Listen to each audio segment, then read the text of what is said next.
Something, and sometimes you got to give yourself credit. I say this a lot.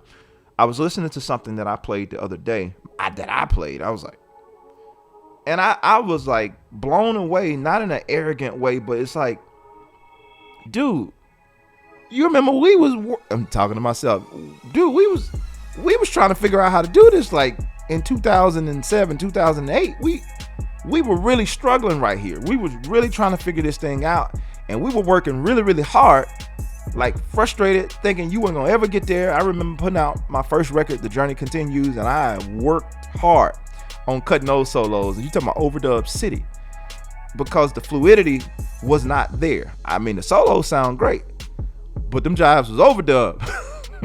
So I had to work really, really hard to get that stuff out. And I didn't think I'd ever, like, I had the hardest time when I had to play that stuff live. I had the hardest time in my practice time working out those solos and getting everything under my hand so I could play it flawlessly when I played it out live. And I struggled a lot. And now I hear myself, in some things I've recently played, and I look back at it and I'm like, Jay, bruh, dude, you used to really, really struggle with that. Like, that was a struggle for you. Like, you came a long way, man. And when you can look at yourself and say that, because I got more interested in what I was after than what I wasn't after. I didn't keep sitting here saying to myself, I ain't gonna ever be able to do that. I said stuff like, I ain't say I'm gonna be the dopest this, and I don't even think like that. I don't know why.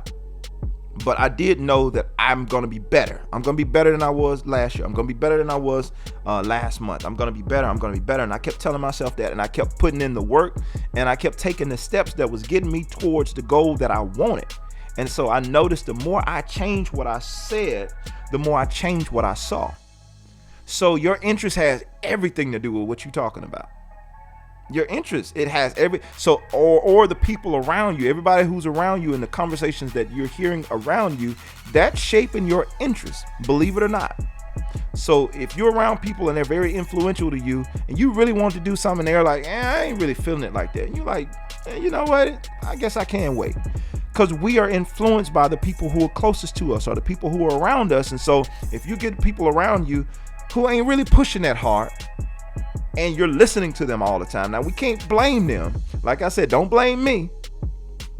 If you're around people and they're not pushing towards the same goal that you're pushing towards, you can't sit there and blame those people. You better find a different circle, or you better find the community or the environment that's going to allow you to grow. Because if the place that your roots are put down in is not producing the fruit that you want, then you got to uproot and go somewhere else and do something else and get around the environment that's conducive for you to produce the results that you want.